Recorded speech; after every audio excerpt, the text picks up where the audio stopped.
పవిత్రమైన రోజున ఇంత గొప్ప నగరం విజయవాడ, కనకదుర్గమ్మ తల్లి యొక్క క్షేత్రం, ఇక్కడ కూర్చుని 4 మాటలు మాట్లాడగలగడం, ఆ తల్లి పాదముల మీద వాక్సుమములను సమర్పించుకునే అదృష్టం కలగడం పరదేవత యొక్క నిర్హేతుక కృపాకటాక్ష వీక్షణంగా భావన చేస్తూ, నా మీద మొట్టమొదటి నుంచి కూడా అవ్యాజమైన ప్రేమ కలిగినటువంటి వారు పెద్దలు ఎందరో ఉన్నారు. అందులో మా రామారావు గారు ఒకరు. ఆయనకి నేనంటే విశేషమైన ప్రేమ. మీరు కనకదుర్గమ్మ తల్లి దేవస్థానానికి వచ్చి ప్రసంగం చెయ్యాలి అని అడుగుతూ వచ్చారు.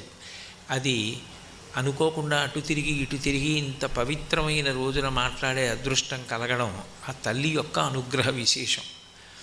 మనకి శాస్త్రంలో సాధారణంగా పరబ్రహ్మ అని ఒక మాట వాడుతూ ఉంటాం.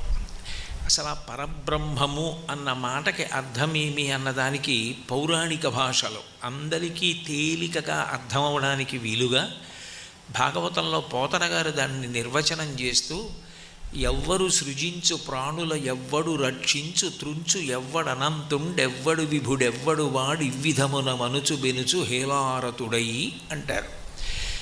ఏ ఒక్క పరబ్రహ్మము, ఏ ఒక్క దైవము అది కన్నుల ముందు కనపడాలని ఎక్కడా నియమం లేదు. ఆయన ఈ సమస్త సృష్టిని చేస్తూ ఉంటాడో, ఎవరు ఈ సృష్టినంతటినీ నిలబెడుతూ ఉంటాడో, ఎవరు మహాప్రళయంలో ఈ సృష్టినంతటినీ తనలోకి తీసుకుంటూ ఉంటాడో ఆయన పరబ్రహ్మము అని కీర్తింపబడతాడు. ఆయన ఒకనాడు ఉండడం, ఒకనాడు ఉండకపోవడం అన్న మాట అన్వయం కాదు. ఈ లోకములను పరిపాలించేటటువంటి చక్రవర్తులు, లోకములలో నివసించేటటువంటి వారు, సమస్త భూతములు మహాప్రళయములో అంతరించిపోయిన తరువాత సూర్యచంద్రులు నక్షత్రములు కూడా ప్రకాశించనటువంటి సమయంలో కూడా వీరొక వెలుగు సహాయం అవసరం లేకుండా ఎవరు ప్రకాశిస్తూ ఉంటాడో ఆయన పరబ్రహ్మం. అందుకే శృతి అటువంటి పరబ్రహ్మం గురించి చెప్తూ, నత్ర సూర్యో భాతి నచంద్రతారకం నేమా విద్యుతో భాంతి కుతోయమగ్ని త్వమేవ భాంతమనుభాతి సర్వం తస్య భాషా సర్వమిదం విభాతి అంటుంది. అటువంటి పరమాత్మ ఎవ్వరూ లేని మహాప్రళయంలోనూ ఉంటాడు. మళ్ళీ సృష్టి జరిగినప్పుడు ఆయనలోంచే సృష్టి జరుగుతుంది. నిలబడినప్పుడు యథార్థమునకు ఆయన అనుగ్రహమే. మళ్ళీ లయం జరిగినా, స్వల్పకాలిక లయం జరిగినా, మహాప్రళయం జరిగినా ఆయన అనుగ్రహము వలననే జరుగుతుంది. అందుకే లోకంబులు లోకేశులు లోకస్తులు తెగిన తుది అలోకంబగు పింజీకటి కావల ఎవ్వండేకాకృతి వెలుగు అతనిని సేవింతున్నంటారు గజేంద్రమోక్షణ ఘట్టంలో. ఈ లోకములను పరిపాలించేవారు, లోకములలో నివసిస్తున్నవారు అందరూ మహాప్రళయంలో లేకుండా పోయినా ఆయన ఒక్కడు మాత్రం అట్లా ప్రకాశిస్తూనే ఉంటాడు. అందుకే ఆద్యంతములు లేనివాడు పరబ్రహ్మం. అటువంటి పరబ్రహ్మము యథార్థమునకు పురుషుడనో స్త్రీ అనో నపుంసకుడనో నిర్వచనం చేయడం సాధ్యం కాదు. స్త్రీ పురుష నపుంసకమూర్తియును కాక, తిర్య కమర నరాది మూర్తియును కాక, కర్మ గుణ భేద సరసత్ప్రకాశి కాక, వెనుక నన్నియుతానగు విభుతలంతు అంటారు. ఆయన స్త్రీ స్వరూపంగా ఆరాధన చేస్తే స్త్రీ స్వరూపంగా పలుకుతుంది, పురుషస్వరూపంగా ఆరాధన చేస్తే పురుషస్వరూపంగా పలుకుతుంది. నపుంసకుడు అని కొన్ని నపుంసక నామాలు ఉంటాయి సహస్రనామాల్లో, పరంజ్యోతి ఇటువంటివి. అటువంటి రూపమా అంటే అది కాదు. తిరియక్క అంటే అది కాదు. నరుడా అంటే అది కాదు. ఏది కానివాడు కాబట్టే, ఏది కానిది కాబట్టే ఎన్ని రూపాలైనా పొందగలదు. ఇదే ఆమె రూపము అని మీరు అన్నారనుకోండి, ఆమె ఆ రూపమునందు తప్ప వేరొక రూపమునందు ప్రకాశించే అవకాశం ఉండదు. ఏ రూపము లేనప్పుడు దేశకాలములకు అనుగుణంగా ఎప్పుడు ఏ రూపాన్ని పొంది కార్యం సాధించాలో అటువంటి రూపమును ఆవిడ పొందుతూ ఉంటుంది. అందుకే మీరు గమనిస్తే ధర్మ సంస్థాపన విషయంలో శ్రీమన్నారాయణుని యొక్క ప్రతిజ్ఞ భగవద్గీతలో ఏదుంటుందో అదే దేవీ భాగవతంలో పరదేవత యొక్క ప్రతిజ్ఞ అయి ఉంటుంది. ఆయన యదా యదా హి ధర్మస్య గ్లానిర్భవతి భారత అభ్యుత్థానమధర్మస్య తదాత్మానం సృజామ్యహం అంటాడు. ఎప్పుడెప్పుడు అధర్మం పెచ్చరిల్లిపోతుందో, ఎప్పుడెప్పుడు పాపం ఎక్కువైపోతుందో అప్పుడప్పుడు పరమాత్మ ఒక రూపాన్ని సృజించుకుని ఏ రూపము చేత తాను ధర్మ సంస్థాపన చేయడానికి అవకాశం ఉంటుందో అటువంటి రూపంతో ఈ భూమి మీదకి దిగి వస్తాడు. అజాయమానో బహుధా విజాయతే అంటుంది శృతి. ఏ శరీరమును పొందవలసిన అవసరము లేనివాడు, పుట్టుక లేనివాడు అనేక రూపములను పొంది పుడుతున్నాడు. అందుకే వేదోద్ధారణ మందరాభరణ పృథ్వీధర్మ నిర్మాణ ప్రహ్లాదత్రాణ బలిప్రతారణ నృపాహంకార నిర్వాపణ వైదేహీ రమణ ధనంజయ జయ వ్యాపార పారీణ క్షోణీ దివ్యత్కరుణ తమోహరణ తండ్రి వెంకటేశ ప్రభో అంటారు. ఆ ఒక్క పరమాత్మ అనేక అవతారములుగా భూమి మీదకి వచ్చాడు. అదే ప్రతిజ్ఞ పరదేవతా స్వరూపంగా అమ్మవారు దేవీ భాగవతంలో చెప్తుంది. యదా యదా హి సాధూనాం దుఃఖం భవతి దానవ తదా తేషాంచ రక్షార్థం దేహం సంధారయామ్యహం అంటుంది. ఎప్పుడెప్పుడు అధర్మం పెరిగిపోతుందో అప్పుడప్పుడు ధర్మాన్ని నిలబెట్టడం కోసం నేను ఒక రూపాన్ని తీసుకుని వస్తున్నాను అంటుంది. అంటే నిజానికి అదే పరబ్రహ్మం స్త్రీ స్వరూపంగానూ ప్రకాశిస్తుంది, అదే పరబ్రహ్మం పురుష స్వరూపంగానూ ప్రకాశిస్తుంది.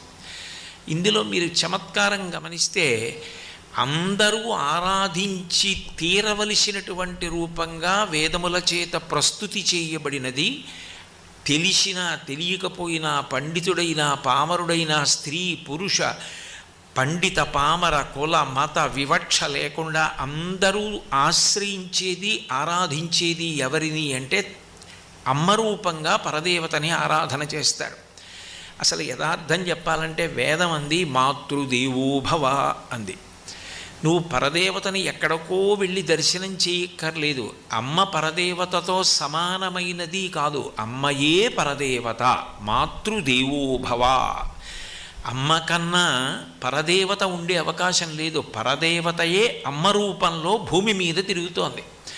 జగద్గురువులైనటువంటి శంకర భగవత్పాదులంతటి వారు మాతృకాపంచకం చేస్తూ ఆస్తాం తావదీయం ప్రసూతి సమయే దుర్వారశూల వ్యధ నైరుచ్యం తనుశోషణం మలమయీ శయ్యాచ సంవత్సరి ఏకస్యాపి న గర్భభారణ భరక్లేశస్యేస్య క్షమః దాతుం నిష్కృతి ఉన్నతోపి తనయత్తస్యై జనంజై నమః అన్నారు.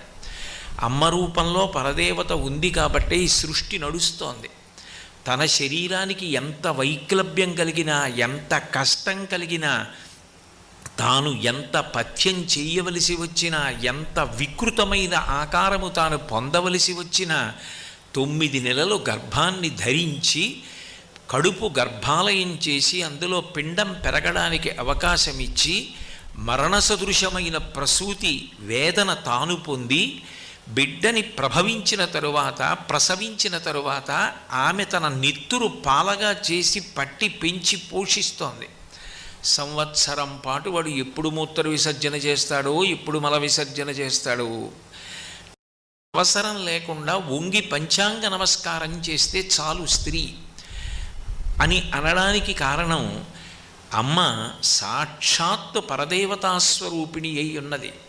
సృష్టికర్త, స్థితికర్త, ప్రళయకర్త మూడు కలిసి ఒకటిగా నిలబడినప్పుడు జ్యోతిస్వరూపంగా ఏ పరబ్రహ్మం ఉంటుందో అదే స్త్రీ స్వరూపంగా కూడా నిలబడుతుంది. అది సనాతన ధర్మం యొక్క ప్రత్యేకత.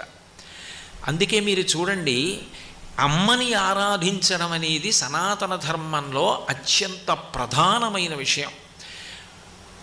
వేదం చదువుకోవడమో, సంస్కారమును పొందడమో, ప్రతిరోజు వేదాధ్యయనం చేయడం, ఇటువంటివి చేసేవాళ్ళు గాయత్రి అన్న పేరుతో అమ్మవారిని ఉపాసన చేస్తారు.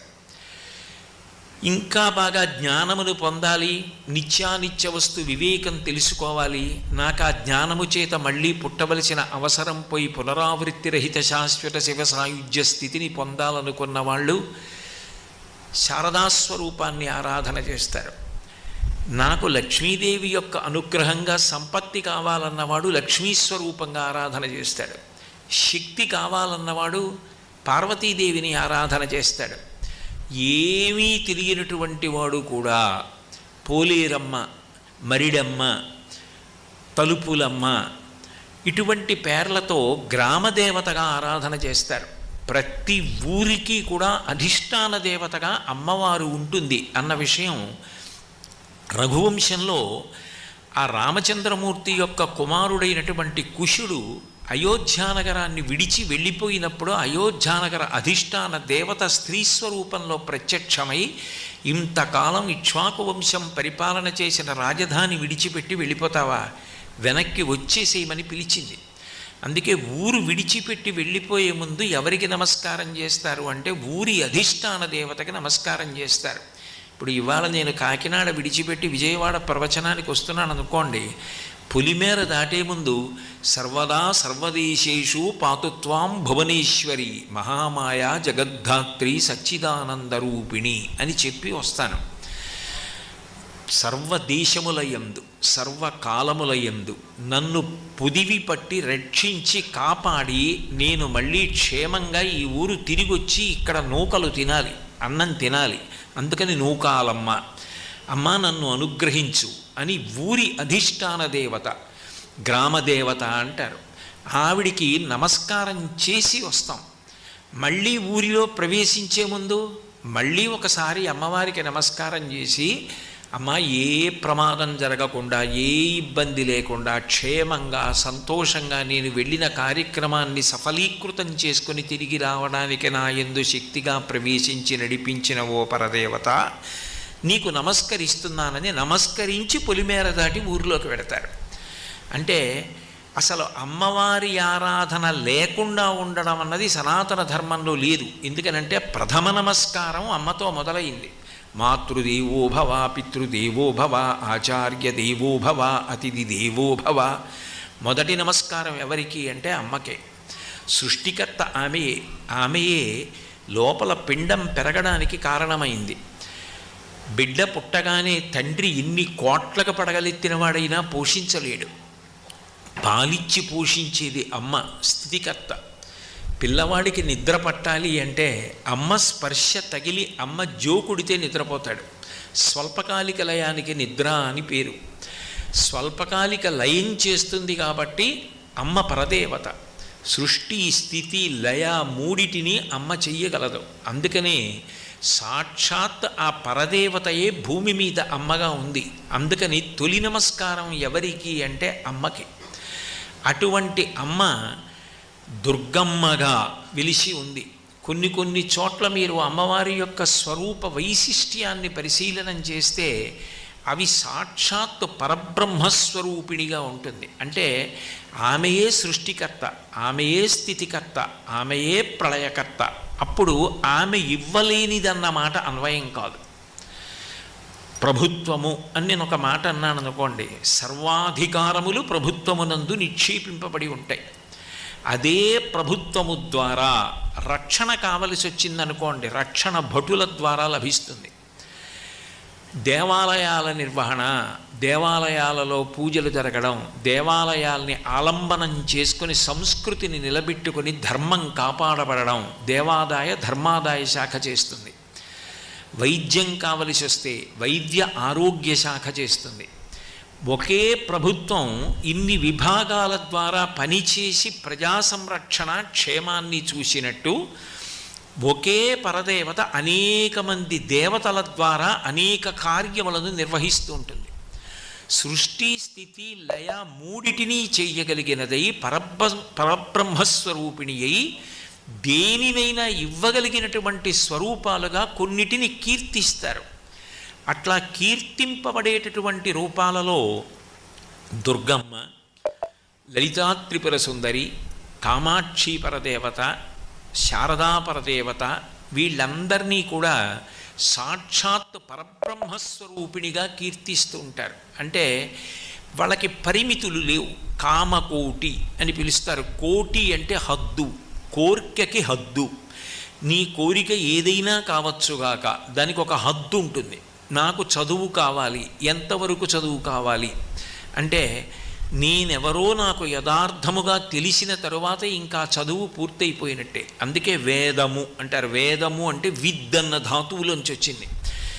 ఏది తెలుసుకోవాలో అది తెలుసుకున్న తర్వాత ఇక తెలుసుకోవడానికి ఏమీ లేదు. నేను ఆత్మ అని తెలియబడిన తర్వాత ఇక తెలుసుకోవడానికి ఏం లేదు. కోటి అంటే హద్దు. చిట్ట చివర ఎంతవరకు ఇవ్వవచ్చో ఇక ఇవ్వడానికి ఆ తర్వాత ఏది ఉండని స్థితి ఎక్కడుంటుందో అక్కడ వరకు ఇవ్వగలిగినటువంటి దేవతాస్వరూపాలు, వాటిని పరబ్రహ్మస్వరూపిణి అంటారు. అటువంటి రూపాలలో దుర్గమ్మ ఒకతే. అందుకే దుర్గమ్మని కీర్తిస్తూ పోతన గారు భాగవత రచన ప్రారంభంలోనే ఒక మాట అంటారు. అమ్మలగన్నయమ్మ ముగురమ్మల మూలపుటమ్మ చాలా పెద్దమ్మ, సురారులమ్మ కడుపారడి బుచ్చినయమ్మ, తన్ను లోనమ్మిన వేల్పుటమ్మల మనంబున ఉండెడియమ్మ దుర్గమాయమ్మ, కృపాబ్ధినిచ్యుత మహత్వ కవిత్వ పటుత్వ సంపదల్ అన్నారు. యథార్థానికి పోతన గారు మహాదార్శనికుడు. పండితుడు అంటే పద్యాలు వచ్చినవాడు అని కాదు, పండాహ అంటే సహజముగా జ్ఞానమును పొందినవాడు. కోట్ల జన్మలలో ఎక్కడో ఈశ్వరోపాసన చెయ్యగా చెయ్యగా చెయ్యగా అది ఏదో ఒక జన్మలో పండుతుంది.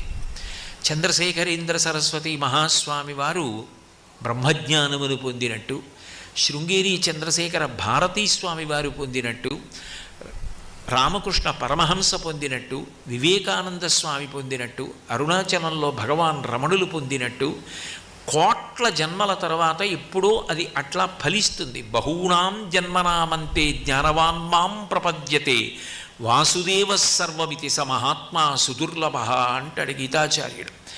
కోట్ల జన్మల తర్వాత ఎప్పుడో ఆ చేసిన పుణ్యం ఫలించి అంతటా పరబ్రహ్మమే అన్న ఎరుక పొందుతారు. అది అద్వైతానుభూతి అని కీర్తింపబడుతుంది. అటువంటి స్థితిని పొందినవారు పోతన గారు. అందుకని ఆయనని పండితుడు అని పిలుస్తారు. ఆయన దుర్గమ్మ అన్న మాటని నిర్వచనం చేశారు. ఎంత అద్భుతంగా చెప్పారంటే ఒక పద్యంలో నిజానికి తెలుగు జాతి రుణపడింది పోతన గారికి.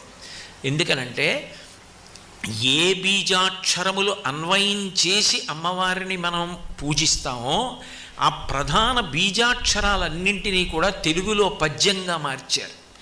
బీజాక్షరాన్ని ఉచ్చరించవలసి వచ్చిందనుకోండి, దానికి కొంత శౌచం అవసరం అవుతుంది. బీజాక్షరాన్ని పలికేటప్పుడు జాగ్రత్తగా ఎక్కడా ఉచ్చారణ దోషం లేకుండా పలకవలసి ఉంటుంది. అటువంటి ఇబ్బంది రాకుండా ఆ బీజాక్షరముల చేత ఏ తల్లి మనల్ని అనుగ్రహిస్తోందో ఆ తల్లిని పిలవడానికి తేలికగా తెలుగు పద్యంగా అనుగ్రహించారు. అమ్మలగన్నయమ్మ, ఏ అమ్మలని కన్నా అమ్మ అంటే పరదేవతా స్వరూపాలైనటువంటి లోకంలో ఉన్న సమస్త అమ్మలను గన్న అమ్మ.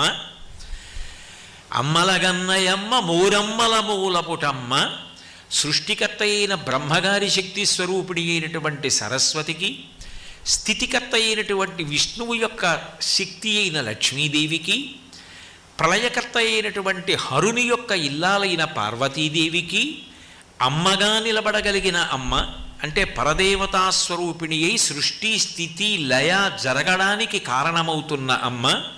ముగురమ్మల మూలపుటమ్మ, చాలా పెద్దమ్మ. ఎంత పెద్ద అమ్మ అంటే ఆవిడ ఎప్పుడుంది అంటే పూర్వజ. ఈ సృష్టి ఎప్పుడుందని నువ్వు అంటున్నావో అంతకన్నా ముందు ఆవిడుంది. ఈ సృష్టి ఎప్పుడు మహాప్రళయంలో లేకుండా పోతుందో అప్పుడు ఆవిడుంది. మరి అప్పుడు ఉండి ఇప్పుడు ఉంటే ఆవిడ చాలా వయసులో పెద్దది కదా. అంటే నిత్యయవ్వన, ఆమెని కాలం ఏం చేయదు, కాలమును ఆమె చేస్తుంది. కాలము కూడా ఆగిపోయేటట్టు ఎవరు చేయగలరంటే ఆవిడ చేయగలరు. ఎందుకనంటే కాలము దేని చేత నడుస్తుంది? సూర్యచంద్రుల యొక్క గమనము చేత నడుస్తుంది. ఆ సూర్యచంద్రుల యొక్క ప్రకాశము కూడా లేకుండా సూర్యచంద్రుల గమనాన్ని మహాప్రళయంలో ఆపేసి ఇక మీరు ప్రకాశించక్కర్లేదు అని శాసించి నిలబడిపోయేది ఎవరు అంటే ఆ అమ్మ. అందుకని ఆమెకు కాల సంబంధం లేదు. అందుకే మీరు లలితా సహస్రనామం గమనిస్తే అందులో ఒక నామం కనపడుతుంది, తాటంక యుగళీభూత తపనోడు పమండల అని. అమ్మవారికి సూర్యచంద్రులు ఇద్దరు తాటంకాలు. సూర్యచంద్రులు కదులుతుంటే మన ఆయుర్దాయం నశించిపోతూ ఉంటుంది. ఇవాళ పొద్దుటికి ఇవాళ సాయంకాలానికి నా ఆయుర్దాయంలో ఒక పగలు పూర్తయిపోయింది. సూర్యచంద్రుల యొక్క గమనంలో ఆయువు వెళ్ళిపోతూ ఉంటుంది. ఆయుర్నశ్యతి పశ్యతాం ప్రతిదినం జాతిక్షయం యవ్వనం ప్రత్యాయాంతిగతా పునర్ద దివసా కాలో జగద్భక్షక. లక్ష్మీస్తోయ తరంగ భంగ చపలా విద్యుచ్చలం జీవితం తస్మాన్ మాం శరణాగతిం కరుణయా త్వం రక్ష రక్షాధునా అంటారు శంకర భగవత్పాదులు. సూర్యచంద్రులిద్దరూ కాలస్వరూపంలో లోకాన్ని గ్రసించేస్తూ ఉంటారు. అటువంటి సూర్యచంద్రులు అమ్మవారికి తాటంకాలు, ఆభరణాలు చెవులకు. అంటే ఆమె కాలాన్ని శాసించగలదు తప్ప కాలము ఆమెను శాసించదు. అందుకే ఆవిడ ఎప్పుడూ నవయవ్వన, నిత్యయవ్వన, నిత్యము యవ్వనమునందే ఉంటుంది. అంటే కాలము ఆమెను ఏమీ చెయ్యలేదు అని చెప్పడానికి. అందుకే శంకరులు అమ్మవారి కేశపాశాన్ని వర్ణిస్తే ధునోతుధ్వాంతం నస్తులిత దళితేందీవరవనం ఘనస్నిగ్ధశ్లక్షణం చికురనకురంబం తవ శివే యదీయం సౌరభ్యం సహజముపలబ్ధం సుమనసో వసంతస్మిన్ వన్యే వలమధన వాటీ విటపినాం అంటారు.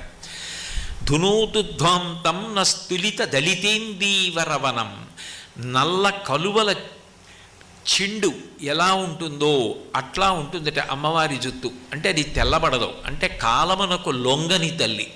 అందుకని ముగురమ్మల మూలపుటమ్మ చాలా పెద్దమ్మ. ఎప్పుడుంది అంటే ఎప్పుడు లేదన్న ప్రశ్న వెయ్యి, ఎప్పుడూ ఉంది ఆవిడ. కాబట్టి ముగురమ్మల మూలపుటమ్మ చాలా పెద్దమ్మ. సురారులమ్మ కడుపారడిబుచ్చినయమ్మ. సురలంటే దేవతలు, అరి అంటే శత్రువు, రాక్షసులు. రాక్షసుల యొక్క అమ్మ అయినటువంటి దితి కడుపు బాదుకుంటూ ఏడిచేటట్టుగా చెయ్యగలిగిన అమ్మ. అంటే రాక్షస సంహారం చేయడానికి అనేక అవతారములను స్వీకరించి రాక్షసులను దునుమాడిన అమ్మ. కాబట్టి సురారులమ్మ కడుపారడిబుచ్చినయమ్మ తన్ను లోనమ్మిన వెల్పుటమ్మలమనంబున ఉండెడి అమ్మ. ఆమె తనని ఎవరు లోపల నమ్ముకున్నారో అటువంటి దేవతల యొక్క స్త్రీల మనసులలో ఎప్పుడూ ఉండి వారి వైభవానికి కారణమవుతూ ఉంటుంది. లలితా సహస్రంలో ఒక నామం ఉంది, పులోమజార్చిత అని. పులోమజార్చిత అంటే పులోముని యొక్క కుమార్తె ఇంద్రుని యొక్క భార్య శచీదేవి. శచీదేవి ఎప్పుడూ అమ్మవారిని ఉపాసన చేస్తూ ఉంటుంది కాబట్టి భర్తకి ఇంద్రపదవి లభించింది, ఇంద్రపదవి నిలబడింది. ఆమె ఉపాసనా బలం ఇంద్రుణ్ణి ఇంద్రపదవిలో నిలబెట్టింది. పులోమజార్చిత అని పేరు. కాబట్టి ఆ తల్లి దేవతా స్త్రీల యొక్క మనంబున ఉండెడి అమ్మ దుర్గమాయమ్మ. అటువంటి దుర్గమ్మ ఆ పరబ్రహ్మస్వరూపిణి, సృష్టిస్థితి ప్రళయములకు కూడా కారణమైనటువంటి తల్లి దుర్గమాయమ్మ కృపాబ్ధినిచ్చుట. ఆమె దయతో మాకివ్వాలి. ఏమివ్వాలి అంటే కవిత్వ, మహత్వ, పటుత్వ, సంపదల్ అన్నారు. అందులో మహత్వ అంటే ఓం, మహత్వానికి అంతటికీ బీజాక్షరంగా ఓంకారాన్ని చెప్తారు. మహత్వ. కవిత్వ ఐం, దేవి భాగవతం పరిశీలిస్తే దాన్ని సారస్వత బీజాక్షరం అంటారు. ఐం ఓం ఐం. పటుత్వానికి హ్రీం బీజాక్షరం. ఆ హ్రీం భువనేశ్వరి బీజాక్షరం. భువనేశ్వరి బీజాక్షరం కాబట్టి దాని మీద శంకరాచార్యుల వారు పరమాద్భుతమైనటువంటి ఒక పెద్ద స్తుతి పాఠాన్ని రాశారు. కళ్యాణ స్తుతి అని పరమాద్భుతమైనటువంటి స్తుతి. కాబట్టి అది పటుత్వానికి గుర్తు ఆ బీజాక్షరం. ఓం ఐం హ్రీం సంపదల్, ఐశ్వర్యం, లక్ష్మీదేవి. శ్రీం ఓం ఐం హ్రీం శ్రీం మహత్వ, కవిత్వ, పటుత్వ, సంపదల్ అని తెలుగులోకి మార్చి ఓం ఐం హ్రీం శ్రీం అమలగన్నయమ్మ ముగురమ్మల మూలపుటమ్మ శ్రీమాత్రే నమః. ఓం ఐం హ్రీం శ్రీం శ్రీమాత్రే నమః ఎవరు అంటే దుర్గమాయమ్మ కృపాబ్ధినిచ్యుత మహత్వ, కవిత్వ, పటుత్వ, సంపదల్. కాబట్టి ఆ దుర్గమ్మ ఎవరు అంటే సాక్షాత్ పరబ్రహ్మస్వరూపిణి. ఏమిటి ఆవిడికున్న లక్షణం అంటే ధార్మికుడైన వారెవరుంటాడో, ధర్మము కోసం ఎవడు తాపత్రయపడుతుంటాడో, ధర్మం కోసం ఏ భోగాన్నైనా నేను పరిత్యజిస్తాను, అధార్మికమైన భోగం నాకు అక్కర్లేదు, నాకు ధార్మికమైన సుఖం కావాలి అని ఎవడు కోరుకుంటాడో అటువంటి వాడికి ఆ తల్లి ఏదైనా ఇవ్వడానికి కారణం ఏమై ఉంటుంది అంటే ఆయన చేసిన ఒక్క నమస్కారం. ఆయన ఎంత పూజ చేశాడన్న దాంతో సంబంధం లేదు. సకృన్నత్వానత్వా కథమివ సతాం సన్నిధదతే అన్నారు శంకరులు సౌందర్యలహరిలో. సకృన్నత్వానత్వా, ఒక్కసారి ఆయన నమస్కారం చేస్తే చాలట అమ్మవారు కటాక్షించేస్తుంది, కురిపించేస్తుంది. ఎందుకు కురిపిస్తుంది అంటే ఆమెకి ధర్మం అంటే అంత ఇష్టం. ఆమె అవతారములన్నీ ధర్మం కోసం. ధార్మికుడైన వాడెవరున్నాడో ఆయన ఒక సంకల్పం చేశాడనుకోండి, అది అవ్వాలని కోరుకుంటుంది. అందుకే పెద్దలు ఒక మాట చెప్తారు, యోగి సత్యమును మాట్లాడడం కాదు, యోగి మాట్లాడినది సత్యమయ్యేటట్టు అమ్మవారు చేస్తుంది. మీరు అందుకే కొందరి జీవితాలని పరిశీలిస్తే కొన్ని ఆశ్చర్యకరమైన విషయాలు కనపడతాయి. తులసీదాస్ గారి దగ్గరికి ఎవరో ఒక ఆవిడ పరిగెత్తుకొచ్చింది. ఆయన మంచి ధ్యాననిష్టలో ఉన్నారు, రామచంద్రమూర్తి యొక్క గుణములను మనసులో తలుచుకుని కీర్తిస్తున్నారు. వచ్చి ఏడుస్తూ ఆయన కాళ్ళ మీద పడింది. ఆయన బహిర్ముఖుడై తటాలున దీర్ఘసుమంగళీభవ అన్నారు. ఆమె లేచింది, నా భర్త ఇప్పుడే మరణించారు, మిమ్మల్ని చూసి పరిగెత్తుకొచ్చి ఆర్తితో నమస్కరించాను, నన్ను దీర్ఘసుమంగళీభవ అని ఆశీర్వదించారంది. ఆయన అన్నారు, నా మాట పోవడానికి వీల్లేదు, ఎందుకనంటే అది నా మాట కాదు కాబట్టి. నేను శ్రీరామ ధ్యానంలో ఉండగా నువ్వు వస్తే నా నోటి వెంట అప్రయత్నంగా వచ్చింది కాబట్టి అది రాముడు పలికించిన మాట. నీ భర్త చెవిలోకి వెళ్ళి ఆరామనామమే చెప్పు, భక్తితో బ్రతుకుతాడన్నారు. ఆమె వెళ్ళి అదే నమ్మకంతో చెప్పింది రామనామం. వెంటనే ఆయన లేచి కూర్చున్నాడు. అంటే ఆ భక్తి ఎక్కడుందో ఆ యోగి నోటి వెంట వచ్చిన మాట సత్యమయ్యేటట్టు అమ్మవారు చేస్తుంది. అంతేగాని సత్యమును ఆయన పలికాడు కాదు, ఆయన ఏది అన్నాడో అది సత్యమవుతుంది. కారణం పతంజలి యోగశాస్త్ర భాష్యంలో అంటాడు, అనీన యుజ్యతే ఇతి యోగ అంటాడు. అన్నీ అని కాకుండా అన్నీ కలిపి ఒక్కటి అని, అన్నిటి యందు ఆ పరదేవతనే చూసేటటువంటి లక్షణం ఉన్నవాడు ఎవరున్నాడో ఆయన నోటి వెంట వచ్చిన మాట యోగి మాట. అటువంటి దుర్గమ్మ ఏది ఇవ్వలేదు అన్న మాట ఉంటుంది తప్ప ఇది ఇస్తుంది అన్న మాట ఉండదు. పరబ్రహ్మస్వరూపిణి అయినటువంటి దుర్గామాత నామం అందుకే అంత గొప్పది అన్నారు. లోకంలో ఎప్పుడైనా ఒక నామము వచ్చింది అంటే ఆ నామము బాలసారి చేసి పెట్టినది కాదు భగవంతుడికి. భగవంతుడికి బాలసారి చేసి పేరు పెడితే వస్తుందా? ఆయనకి సహస్రనామాలు ఉంటాయి, 108 నామాలు ఉంటాయి. మధ్యలో 300, 475, 576 ఉండవు. ఎందుకు ఉండవు అంటే ఎవరు పుట్టినా నక్షత్రం ప్రధానం. మనకున్నవి 27 నక్షత్రాలు, ఒక్కొక్క నక్షత్రానికి 4 పాదాలు. 27 × 4 108 పాదాలు. 108 పాదములలో పుట్టినటువంటి 2 కాళ్ళున్న ప్రాణులు, 4 కాళ్ళున్న ప్రాణులు అన్నీ సుఖ సంతోషములతో ఉండాలి. శం ద్విపదే, శం చతుష్పదే, అది వేదహృదయం. అన్నీ బాగుండాలి. అన్నీ బాగుండాలంటే 108 నామాలతో కీర్తిస్తారు. కాదు నాకు పరవశం ఆగదంటే సహస్రం, 1000 నామాలు. సహస్రం అంటే 1000 అని కాదు, అనంతం. అనంతమైన నామాలతో నేను కీర్తించానని గుర్తు. దుర్గమ్మ తల్లి యొక్క వైభవం అంతా ఎక్కడ ప్రకాశిస్తుంది అంటే ఆ తల్లి యొక్క ఆరాధన చేసినప్పుడు, ఆ తల్లిని నమ్ముకున్నప్పుడు ఆమె యొక్క గొప్పతనాన్ని చెప్పడానికి గౌణముగా నామం వచ్చింది. అంటే భగవంతుడు నిర్గుణుడు, ఒక్కొక్క గుణాన్ని ప్రకటించాడు అనుకోండి, అప్పుడు ఆయనకి ఆ గుణము గౌణమై గౌణము నామముగా మారుతుంటుంది. ఉదాహరణ చెప్పాలి అంటే మంగళప్రదత్వం, శుభప్రదత్వం, శోభనత్వం, ఇవన్నీ చెప్పవలసి వచ్చిందనుకోండి శివ అంటారు. వ్యాపకత్వం చెప్పవలసి వచ్చిందనుకోండి విష్ణు అంటారు. ఇది అది అని నేను చెప్పడం సాధ్యం కాదు. రక్షణకి అవసరమైన సమస్త సుగుణములు కూడా ఎక్కడ నిధి అయి ఉన్నాయో ఆమెను దుర్గా అని పిలుస్తారు. అంటే ఒక్కసారి మీరు అన్నారనుకోండి ఆ నామాన్ని, నామి మీ వంక చూస్తాడు. ఇప్పుడు సభ జరుగుతోందనుకోండి, ఎవరో అకస్మాత్తుగా లేచి కోటేశ్వరారు అన్నారనుకోండి, నేను తటాలన్నట్టు చూస్తాను. ఎందుకంటే అది నా పేరు కనుక. భగవంతుడికి పేరన్నది లేకపోయినా ఆయన గుణప్రకటనం చేసినప్పుడు గౌణమై ఆయనకి నామం వచ్చింది కాబట్టి నామమునకు నామి స్పందిస్తారు. అది భగవత్ లక్షణం. అందుకే నామము అంత గొప్పదైంది. అందున కలియుగంలో నామం మరీ గొప్పది. నామస్మరణ ధన్యోపాయం నహిపశ్యామో భవతరణి అంటారు. కలియుగంలో నామం పలకడానికి అంత గొప్పతనం. వ్యాసుడంతటి వాడు భాగవతం చేసేటప్పుడు ఒక మాట అంటాడు, హరినామస్తుతి చేయు కావ్యము సువర్ణాంభోజి హంసావళీసురుచిభ్రాజితమై మానస సరస్ఫూర్తిన్ వెలుంగొందు శ్రీ హరినామస్తుతి లేని కావ్యము విచిత్రార్థాన్వితం వయ్యు శ్రీకరమయ్యుండదయోగ్య దుర్మదనత్కాకోల కర్తాకృతిన్ అంటాడు. భగవంతుని యొక్క నామములు, మంచి గుణములు, భక్తులు వాళ్ళ కథలు చెప్పిన గ్రంథములు చదువుతారు. అవి మానస సరోవరముల వంటివి. అక్కడికి హంసలు పెడతాయి. తద్దినం పెట్టినటువంటి విస్తళ్ళు పారేసినటువంటి రేవులకు కాకులు పెడతాయి. భగవత్ సంబంధము లేని సాహిత్యాన్ని భాగవతులైన వారు ఇష్టపడరు. అందుకే భగవంతుని యొక్క నామము కీర్తించడం అంత ప్రధానం.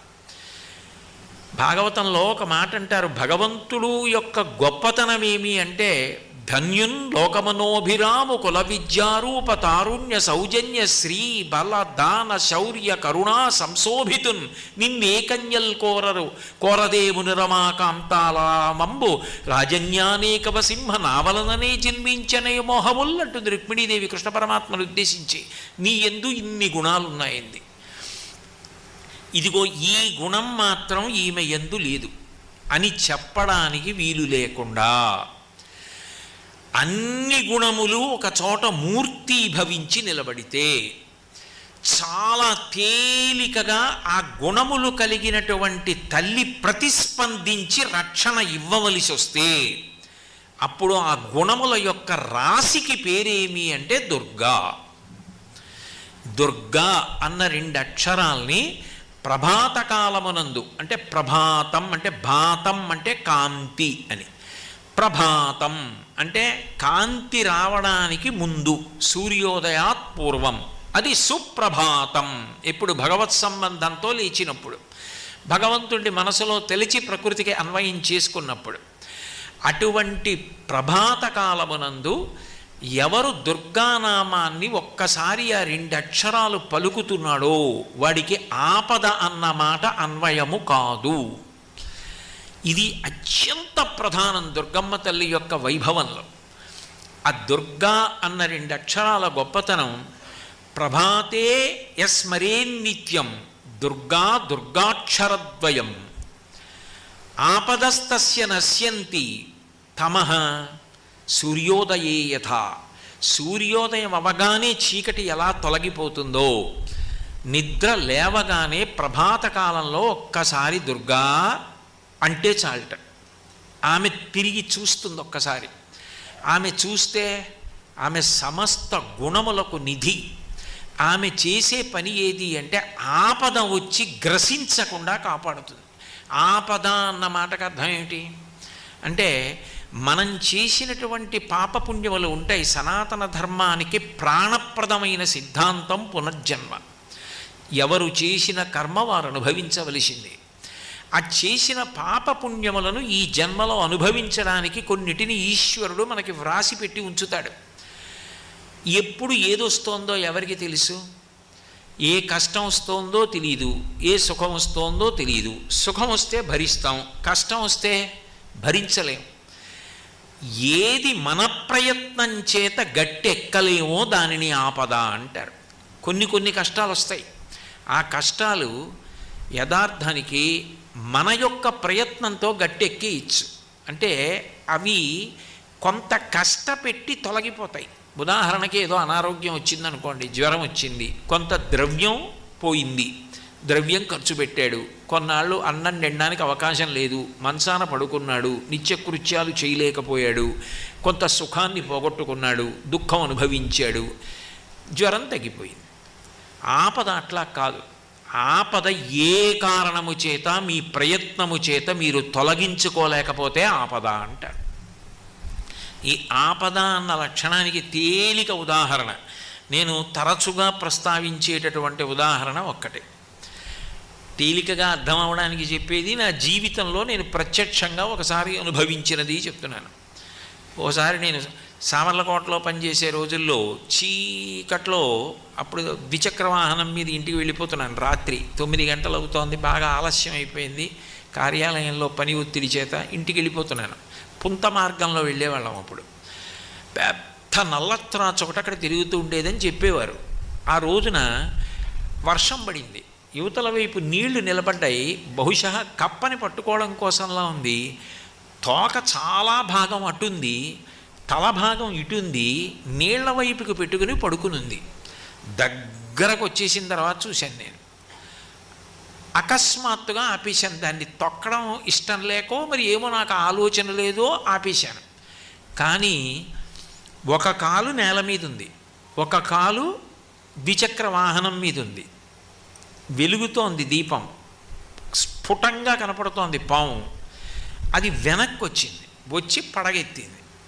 ఎత్తితే అక్కడే కింద కాలు ఉంది, అంత ఎత్తింది. ముందు చక్రం ఎత్తుంటుందో అంతకన్నా ఎత్తు వరకు పడగెత్తింది. స్పష్టంగా దాని కృష్ణపాదాలు మెరిసిపోతూ నాలుకలు కళ్ళు కనపడుతున్నాయి. అది కొడితే నా ఎడం చేతిని కొట్టచ్చు, నా ఎడం పాదాన్ని కొట్టచ్చు. అదొకసారి పైకి కిందకి చూసి తల దింపి వెనక్కి వెళ్ళిపోయింది. అది ఏమీ చేయలేదు. అది ఎందుకు చేయలేదంటే దానికి ఏం కారణం చెప్పాలి? అప్పుడు తప్పించుకోవడానికి నేను కేంద్ర ప్రభుత్వంలో పనిచేస్తున్నానని నా గుర్తింపు పత్రం చూపిస్తే వదిలిపెడుతుందా? నాకు 2 పిల్లలు ఉన్నారమ్మా, చదువుకుంటున్నారంటే వదులుతుందా? నా భార్య ఉందమ్మా, దాని పసుపు కుంకాలు నా మీద ఆధారపడ్డాయంటే వదిలిపెడుతుందా? కాదు. అప్పుడు నువ్వు కరవకు అని శాసించగలిగినవాడు నేను నమ్మినవాడు. అది అప్పుడు తలదించి వెళ్ళిపోవాలి తప్ప వేరొక ఏ కారణానికి మీరు తప్పించుకోలేరు. దానిని ఆపద అని పిలుస్తారు శాస్త్రంలో. దీన్ని అద్భుతంగా వర్ణిస్తాడు భీష్ముడు. భాగవతంలో ప్రథమ స్కంధంలోనే అంపశయ్య మీద పడుకుని ఉన్నాడు.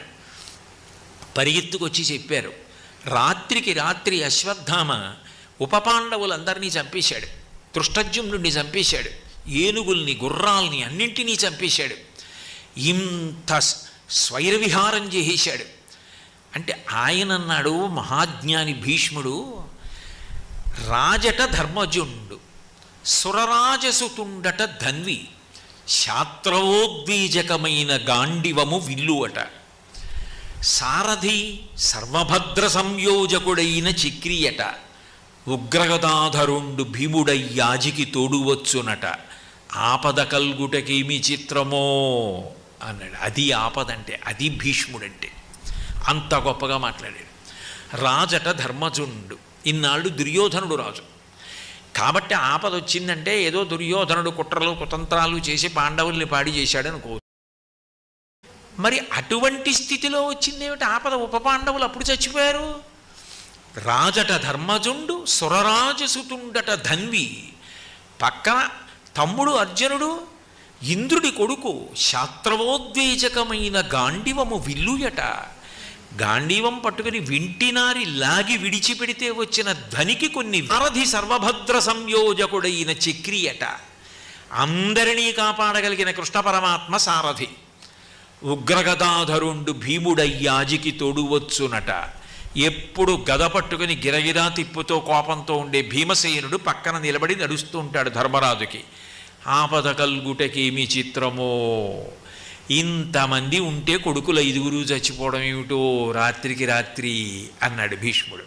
అంటే నిజానికి ఎవరి అనుగ్రహం ఉంటే వాళ్ళు బతికారు?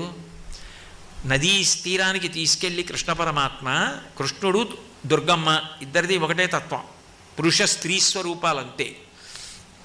నదీ తీరానికి తీసుకెళ్ళి, ఏమో అర్జున యుద్ధం అంతా అయిపోయింది, నీ అక్షయ బాణతూణీరాలు ఆయుధాలు ఏమున్నాయో అన్నీ పట్టుకుని రథంలోంచి కిందకి దిగిపోవు, హనుమ మీరు పతాకంలోంచి వెళ్ళిపోండి అన్నాడు.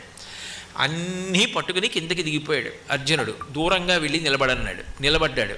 కృష్ణ పరమాత్మ ఒక్కసారి రథంలోంచి కిందకి దూకేశారు. రథం భగ్గున కాలిపోయి. ఆశ్చర్యపోయి అర్జునుడు అడిగాడు, బావా రథం ఎందుకు కాలిపోయింది అన్నాడు. ఇప్పుడు కాలిపోవడం ఏమిటి? భీష్మద్రోణాది మహావీరులు ప్రయోగించిన అస్త్రముల ధాటికి ఎన్నడో కాలిపోయింది. నువ్వు ఉన్నావని, కురుక్షేత్రం అవ్వాలని, నీ ప్రయోజనం పూర్తవ్వాలని అది కాలిపోకుండా ఇంతకాలం ఉంచాను. ఇప్పుడు విజయం నీకు వచ్చేసింది కాబట్టి ఇక దాని అవసరం లేదు కాబట్టి ఆ అస్త్రాల గౌరవం నిలబడడానికి కాలిపోవడానికి రథాన్ని అనుమతించానన్నాడు. కృష్ణానుగ్రహం ఉంది, పాండవులు బ్రతికారు. కృష్ణానుగ్రహం ఉంది, ఉపపాండవులు వెళ్ళిపోయారు. ఆ మాటే అనాలి. ఎందుకనంటే వాళ్ళు వెళ్ళిపోవలసినటువంటి దేవతాంశాలు అక్కడ వాళ్ళని ఉంచకూడదు. ఈశ్వర కృప ఆ కోణంలో లేదు, అందుకని వాళ్ళు వెళ్ళిపోయారు. ఆపద తప్పేది ఎవరి వలన? కేవలము భగవంతుని యొక్క అనుగ్రహము తప్ప.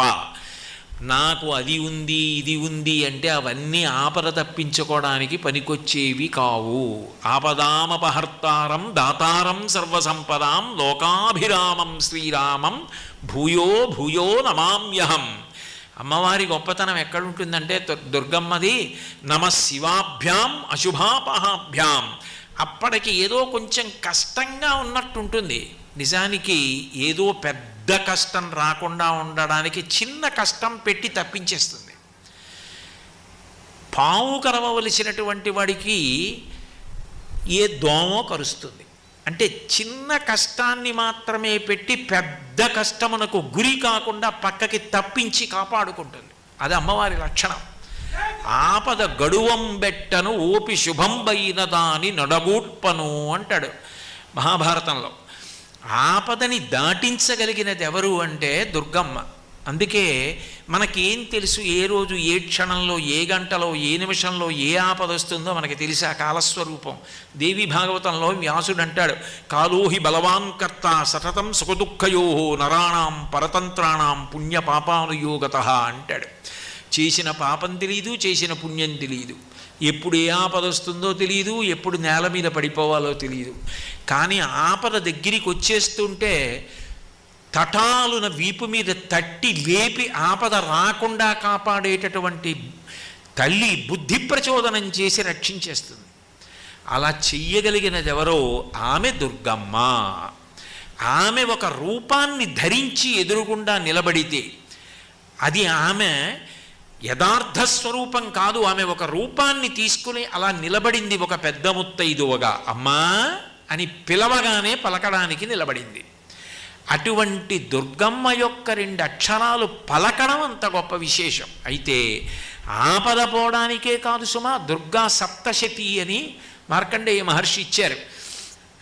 అద్భుతమైనటువంటి శ్లోకములతో కూడుకున్నది, కానీ ఉపదేశం అవసరం. శ్లోకములే అయినా అవన్నీ మంత్రములే అని. అందుకే ఆ శ్లోకములకే స్వాహాకారంతో చేస్తే చండీ హోమం అయిపోతుంది, పారాయణ చేస్తే తీర్థం తీసుకుంటారు. సప్తశతి అంత గొప్పది. అసలు లోకంలో ఒక మాట చెప్తారు, పురుషార్థములు 4 కదూ, ధర్మ అర్థ కామ మోక్ష. ఈ 4టిని చెప్పడానికి 700 శ్లోకాలతోనే ఇచ్చారు అంటారు. ధర్మం చెప్పవలసి వచ్చిందనుకోండి 700 శ్లోకాలతో అనుధర్మశాస్త్రం. అర్థము చాణక్యుడి యొక్క కౌటిల్యం అర్థశాస్త్రం 700 శ్లోకాలు. కామము చెప్పవలసి వచ్చిందనుకోండి వాత్సాయన కామసూత్రాలు 700 శ్లోకాలు. మోక్షం భగవద్గీత 700 శ్లోకాలు. ఇందులో ధర్మ అర్థ, మీకు అర్థము అంటే ఏ రకమైనటువంటి రక్షణ కావలసి వచ్చినా కేవలము అర్థశాస్త్రముగా పరిపాలన కొరకు చదవడం కాదు. అర్థము అంటే సమస్త భోగ సంచయము అని గుర్తు. యోగక్షేమములు అంటారు. యోగము రావాలి, క్షేమం ఉండాలి. యోగం అంటే కొత్తది కలిసి వస్తూ ఉండాలి. పుట్టినవాడు ఒకటిగా ఉండిపోకూడదు. ధర్మపత్ని రావాలి, కొడుకు పుట్టాలి, కూతురు పుట్టాలి, కొడుకు వలన కోడలు రావాలి, తన కూతురు వేరొకరికి కోడలు కావాలి, వియ్యాలవారు రావాలి, మనవలు రావాలి, వాహనములు రావాలి, ఇల్లుండాలి, తాను వృద్ధిలోకి రావాలి, జ్ఞానములు పొందాలి, చిట్ట చివర తనెవరో తాను తెలుసుకోవాలి. ఇదంతా యోగము. ఉన్నది ఉండాలి, పోకూడదు, క్షేమము. ఇదే అర్థము. భోగ సంచయం ఏది ఉన్నదో అదంతా నిలబడి యోగక్షేమములతో ఉండడానికి అర్థమని పిలుస్తారు. దానికి దుర్గా సప్తశతి 700 శ్లోకాలు. అందుకే మీకు లోకంలో ఎప్పుడైనా 2 మాటలు వినపడుతుంటాయి. ఎంత ప్రమాదకరమైన విషయమైనా కానివ్వండి, ఇంత పెద్ద కష్టం వచ్చిందండి అన్నారనుకోండి, రుద్రాభిషేకం చేయించండి, సుందరకాండ పారాయణ చేయండి, చండీ హోమం చేయించుకోండి, ఇవి చెప్తుంటారు. చండీ హోమం అంత శక్తివంతం అవడానికి కారణం, అంత రక్షణ కలిగి ఉండడానికి కారణం దుర్గమ్మ తల్లి యొక్క వైభవం దాని ఎందు ప్రకటనమైంది. అందుకే దాని పేరే దుర్గా సప్తశతి. దుర్గా పేరు కాదు, దుర్గా అంటే ఏ శక్తుల యొక్క కూడిక కలిగితే దుర్గ అయిందో చెప్తుంది. దుర్గా అన్న మాటలో దకారము, ఉకారము, రకారము, గకారము, అకారము కలిస్తే దుర్గ. ద అంటే దైత్యనాశనం. అట్లాగే ఉకారము విఘ్నమును పోగొడుతుంది. విఘ్నం అంటే కార్యహంతి, ఇంకా పని జరగకుండా పోతుంది. అట్లా జరగకుండా పోయేటట్టు చెయ్యగలిగిన, విఘ్నమును తొలగించగలిగినటువంటిది ఆ దుర్గాలో ఉకారము. రకారము రోగనాశనం, గకారము పాపనాశనం, అకారము శత్రునాశనం. శత్రునాశనం అంటే నేను ఎవరి మీదో శత్రుత్వం పెట్టుకుని వాళ్ళు నశించిపోవాలని కోరకూడదు. శత్రునాశనం అంటే ఇతరులకు నా యందు శత్రుబుద్ధి ఉండకూడదు. ఆయన మాకు శత్రువన్న భావన వారికి లేకుండుగాక, మేము సోదరుల వలె జీవించదముగాక. పోవలసిన శత్రువులు ఎవరు? అంతఃశత్రువులు. కామక్రోధశ్చ లోభశ్చ దేహే తిష్టంతి తస్కరాః జ్ఞానరత్నాపహారాయ తస్మాత్ జాగ్రత్త జాగ్రత్త అంటారు శంకరులు. దుర్గుణములు ఏ ఉన్నాయో అవి శత్రువులు, అవి పోవాలి. ఈ ఐదిటిని ఇవ్వగలిగినటువంటి తల్లి, జన్మ పండేటట్టు చెయ్యగలిగిన తల్లి ఎవరో ఆమె దుర్గా. అందుకే సప్తశతి ఒక మాట అంటుంది. నేను ఇందాక అక్కడ అమ్మవారి ముందు నిలబడి ఉన్నప్పుడు వేద విద్వాంసులు ఆ శ్లోకం అంటుంటే నేను అనుకున్నాను, ఇవాళ నా ప్రవచనంలో దీన్ని శుక్రవారం తప్పకుండా అన్వయం చేయాలి అని అనుకున్నాను. దుర్గే స్మృతా హరసి భీతి అశేష జంతో, దుర్గే స్మృతౌ హరసి భీతి అశేష జంతో, స్వస్యై స్మృతా మతిమతీవ శుభాం దదాసి. ఆ తల్లి గొప్పతనం ఎక్కడుందంటే, దుర్గా అని ఒక ఆయన ఆర్తితో అన్నాడు. ఆయన ఏదో బెంగతో ఉన్నాడు, ఏదో భయంతో ఉన్నాడు, ఏదో బాధతో ఉన్నాడు. దుర్గే స్మృతౌ హరసి భీతిమశేష జంతో, ఎవరో ఒకరికి కాదుట, అశేష ఎన్ని కోటాను కోట్ల మంది అయినా కానివ్వండి, నమ్మి దుర్గా అమ్మా అన్నాడు అనుకోండి, అలా అన్నటువంటి వాళ్ళు ఎన్ని కోటాను కోట్ల మంది అయినా సరే వాళ్ళ యొక్క భీతిని, భయాన్ని ఆమె తీసేస్తుందట. దుర్గే స్మృతౌ హరసి భీతిమశేష జంతో, స్వస్యై స్మృతా మతిమతీవ శుభాం దదాసి. ఆయనకేం కష్టం లేదు, ఆయన సుఖంగా ఉన్నాడు, హాయిగా ఉన్నాడు. ఆయన అమ్మని తలుచుకోకుండా ఉండడు. అందుకని ప్రతిరోజు అవకాశం ఉన్నప్పుడల్లా అమ్మా దుర్గా దుర్గా దుర్గా అంటూ ఉంటాడు. అప్పుడు ఏం చేస్తుందట, మంచి బుద్ధినిస్తుందట. ఇవ్వడమే కాదు, ఆయన కీర్తివంతుడు కావడానికి ఆయన యందు అట్లా ఆలోచన దొంతరులుగా ఎన్నో మంచి శుభ సంకల్పములు చేయించి వాటిని కార్యములుగా మార్చగలిగిన దక్షతనిచ్చి ఇన్ని చేసిన వాడన్న కీర్తిని కట్టపెట్టి యశస్విని అవుతుంది. అందుకని స్వస్యై స్మృతా మతిమతీవ శుభాం దదాసి. ఆ తల్లి దారిద్ర్య దుఃఖ భయహారిణి కాత్వధన్య, నువ్వు తప్ప ఎవరమ్మా ఇచ్చేది? దారిద్ర్యమును, లేదన్న మాటని ఆమె తీసేస్తుంది. అభూతిమసమృద్ధించ అంటారే శ్రీ సూక్తంలో, అట్లా లేదన్న మాట, తగినంత లేదన్న మాట, ఈ మాటలు లేకుండా చేసేసేయగలిగినది, పూర్ణత్వమునివ్వగలిగినది. జ్ఞానమునందు కానీ తృప్తి ఎందు కానీ ఆ స్థితిని ఇవ్వగలిగినది. దారిద్ర్య దుఃఖ శోకం, ఏడుపు, ఏదో లేకపోతే కదూ బాధ, కంటి వెంట నీరు, ఇది లేదు అని బాధపడడానికి కారణమైన పాపమును తొలగించి వాడు సంతోషపడేటట్టు చెయ్యగలిగిన తల్లి. దారిద్ర్య దుఃఖ భయ, భయము మరీ ప్రమాదహేతు, అది మృత్యువుతో సమానం. అటువంటి భయం దేని వలన పొందుతున్నాడో ఆ భయాన్ని తీసేయగలిగిన తల్లి. భయహారిణి కాత్వధన్య సర్వోపకారకరణాయ దయార్ద్రచిత్త, దయచేత ఆర్ద్రమైనటువంటి చిత్తము కలిగిన దానా, మెత్తని తడి కలిగిన మనసు కలదానా, ఓ తల్లి సర్వోపకారకరణాయ, నువ్వు చేయనటువంటి ఉపకారం, నువ్వు చెయ్యనటువంటి ఆ మేలు శుభం లోకంలో ఏముందమ్మా? నువ్వు ఎవరికి ఏదైనా ఇవ్వగలవు. అంత గొప్ప తల్లి. అందుకే శరణాగత దీనార్త పరిత్రాణ పరాయణే ఆ తల్లి గొప్పతనం ఎక్కడుంది అంటే, శరణాగతి చేసి అన్ని ఉపాయములను విడిచిపెట్టేసి ఆ తల్లి పాదములను పట్టుకున్న వాళ్ళని ఆమె పొదివి పట్టి కాపాడుతుంది. అందుకని సర్వార్తి శమనాయ, అన్ని ఆర్తులను తొలగించగలిగినటువంటి తల్లి ఆ తల్లి. అటువంటి దుర్గమ్మ పరబ్రహ్మస్వరూపిణి. ఆ పరబ్రహ్మస్వరూపిణి అయినటువంటి తల్లి కూర్చున్న, నిలబడిన, బట్ట కట్టిన, ఆయుధాలు పట్టిన, నడిచిన, ఏది చేసినా దాని యందు తత్వప్రతిపాదనం ఉంటుంది. ఏమీ తెలియకపోయినా అమ్మా అని భక్తితో అమ్మవారిని పట్టుకున్నాడు అనుకోండి, ఏ తల్లి మనసిచ్చిందో ఆ మనసు అమ్మవారి దగ్గర పెట్టేశాడని గుర్తు. భక్తి అంటే ఏమిటి? ప్రేమతో ఉండడం.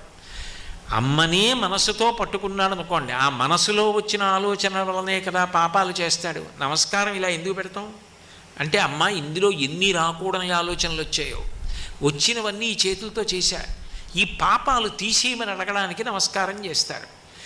అప్పుడు ఆ తల్లి ఏం చేయగలదు అంటే, ఆ తల్లి ఇంకా అటువంటి ఆలోచనలు తలలో పుట్టకుండా చెయ్యగలిగిన తల్లి, మంచి ఆలోచనలు తలలో పుట్టేటట్టు చెయ్యగలిగినటువంటి తల్లి. అటువంటి దుర్గమ్మ ఏ రూపంతో ఉండనివ్వండి, ఎట్లా కూర్చోనివ్వండి, ఏ పేరు చేత ప్రతిపాదింపబడనివ్వండి, పరబ్రహ్మస్వరూపిణిగా తత్వము అత్యంత ప్రధానమై ఉంటుంది. అందుకే మీరు ఒక విషయాన్ని జాగ్రత్తగా గమనిస్తే, ఒక పేరుతో ఉపాసన చేసిన వారికి ఒక రూపంతో అమ్మవారు కనపడింది జ్ఞానం ఇచ్చినప్పుడు. మీరు కాళిదాస మహాకవిని పరిశీలిస్తే ఆయన నవరత్నమాలిక అని చేశాడు. అందులో మాతంగి స్వరూపాన్ని వర్ణించాడు. మాతంగి మధుర మీనాక్షి స్వరూపం అంటారు పెద్దలు. తత్వత తంత్రస్వరూపంలో ఆమె మధుర మీనాక్షి అని. అందుకే సంగీతపరంగా ఉంటుంది ఆవిడంతా కూడా. సరిగమపద నిరతాం అని ఆ తల్లి వీణా సంక్రాంతకాంత హస్తాం తాం శాంతాం మృదుల స్వాంతాం కుచభరతాం నమామి శివకాం తాం అని వీణ పట్టుకుని సంగీతం వాయిస్తూ ఉంటుంది. మాతంగీ స్వరూపం. కాళిదాస మహాకవికి కనపడినటువంటి దర్శనమిచ్చినటువంటి అమ్మవారి గురించి స్తుతి చేసిన విధానాన్ని మీరు పరిశీలిస్తే, మాణిక్య వీణాం ఉపలాలయంతీం మదాలసాం మంజులవాగ్విలాసాం మహేంద్ర నీలద్యుతి కోమలాంగీం మాతంగ కన్యాం మనసా స్మరామి అన్నాడు. మాతంగీ స్వరూపంగా ప్రత్యక్షమైంది. తత్వత వెంటనే పక్క శ్లోకంలో ఏం చెప్పాడు? చతుర్భుజే చంద్రకళావతంసే కుచోన్నతే కుంకుమరాగశౌణే పుండ్రేక్షు పాశాంకుశ పుష్పబాణాస్తే నమస్తే జగదేకమాత అన్నాడు. జగదేకమాత, జగత్తుకంతటికి ఒక్కటైనటువంటి తల్లి. అంటే ఆ పరబ్రహ్మస్వరూపిణిగా ప్రకాశించినప్పుడు ఆమె కూర్చున్న, నిలబడిన, ఆభరణములను ధరించిన, ఆయుధములను పట్టుకున్న, ఏది చేసినా తత్వమును ప్రకాశింపచేస్తూ ఉంటుంది. దానికి నేను మీతో ఒక ఉదాహరణ ప్రస్తావన చెయ్యాలి అంటే, సౌందర్యలహరిలో శంకరాచార్యులు వారు ఒక శ్లోకం చేశారు. నిజానికి మీరు ఆ శ్లోకాన్ని జాగ్రత్తగా గమనిస్తే దానికి పేరు ఉండదు. అందులో అసలు ఆయన ఎవరి గురించి చెప్పారు అని మీరు అడిగారు అనుకోండి, అందులో పేరు లేదు. మీరేం చెయ్యాలి అంటే, ఆ శ్లోకాన్ని ఆధారం చేసుకొని బొమ్మ మనసులో గీసుకోవాలి. గీసుకుంటే అప్పుడు ఆ వచ్చిన బొమ్మని మీరు చూసి ఏ పేరుతో పిలవాలన్న అనుమానం వచ్చినప్పుడు మీరు ఏ పేరుతో పిలిచినా పలికే తల్లి అని మీకు అర్థమైపోతుంది. అంత అద్భుతమైన శ్లోకం ఒకటి ఇచ్చారు సౌందర్యలహరిలో. క్వణత్కాంచీదామా కరికలభ కుంభస్తననత పరిక్షీణా మధ్యే పరిణత శరచంద్రవదన ధనుర్బాణం పాశం శృణిమపి దధానా కరతలైః పురస్తాదస్తాం నః పురమధితురహో పురుషిక. ఇందులో ఏ పేరుంది అసలు? అందులో శంకరాచార్యుల వారు చెప్పింది కాంచీదామ. గంటలు ఉన్నటువంటి వడ్డాణమును పెట్టుకొని నడుస్తున్నప్పుడు గంటల ధ్వని వినపడుతున్న తల్లి. కాంచీదామ కరికలభ కుంభస్తననత. ఏనుగుల యొక్క కుంభస్థలములు ఎట్లా ఉంటాయో అటువంటి స్తనమండలము కలిగినటువంటి జగన్మాతృస్వరూపం. కరికలభ కుంభస్తననత పరీక్షీణా మధ్యే సన్నని నడుము కలిగిన తల్లి. పరిణత శరచంద్రవదన, కార్తీక మాసంలో శుక్లపక్షంలో పౌర్ణమి నాడు ఉండేటటువంటి పరిణత చంద్రబింబం ఎలా ఉంటుందో, రాకాబింబం, రాకాచంద్ర సమాన కాంతి వదనానాకాధిరాజస్తుత అంటాడు ముఖ శంకర్లు ఆర్యాశతకంలో. అట్లా పరిణిత చంద్రబింబం ఎలా ఉంటుందో అటువంటి శరత్కాల చంద్రబింబం లాంటి ముఖమున్న తల్లి. క్వణత్కాంచీదామాకరికలభ కుంభస్తననత పరీక్షీణా మధ్యే పరిణత శరచంద్రవదన ధనుర్బాణం పాశం శృణిమపి దదానా కరతలై. ఒక చేతిలో చెరుకు విల్లు, 5 పువ్వులు బాణములుగా, ఒక చేతిలో అంకుశం, ఒక చేతిలో పాశం, 4 చేతులలో పట్టుకున్న తల్లి. పురస్తాదస్తాం నహ, నా ముందు కాదు శంకరాచార్యులు వారు అన్నది, నహ మా ముందు, ఆమె ప్రత్యక్షమగుగాక. పురస్తాదస్తాం నహ, ఎవరావిడ? పురమధితురహో పురుషిక, పరమశివుని యొక్క నేనన్న మొట్టమొదటి ఆలోచన రూపము దాల్చినది. ఎవరావిడ అంటే కాళిదాస మహాకవి తత్వత ఎట్లా ప్రతిపాదించాడో అట్లా ప్రతిపాదించినప్పుడు అమ్మవారి యొక్క తత్వం అట్లా ప్రకాశిస్తూ ఉంటుంది. ఆవిడ ఏ మహోపకారాన్ని చేస్తుంది అంటే ఎప్పుడూ ఆర్తి తీర్చడం, కోరికలు మంచిదే, అవసరాలు భగవంతుడిని అడగకపోతే ఎవరిని అడుగుతారు? ఆయనే చెప్పాడు నన్ను అడుగుతారని. నన్ను సేవించి నన్ను నమ్ముకున్న భక్తులు ఉంటారు, వాళ్ళు ఆర్తో జిజ్ఞాసురర్థార్థి జ్ఞానీచ భరతర్షభ, ఆర్తి కలిగిన వాడు జిజ్ఞాసువు జ్ఞాని, వీళ్ళందరూ కూడా ఆపదలో ఉన్నవాడు, అందరూ నన్నే అడుగుతారన్నాడు. అడుగుతారు, అది తప్పంటలేదు. కానీ మనుష్య జన్మ యొక్క చరమ ప్రయోజనం అది కాదు కదా. 84 లక్షల జీవరాశులలో బుద్ధి కలిగి జ్ఞానమును పొందగలిగిన మనుష్య ప్రాణి తప్ప వేరొక ప్రాణి లేదు. అయినప్పుడు జ్ఞానము అత్యంత ప్రధానము.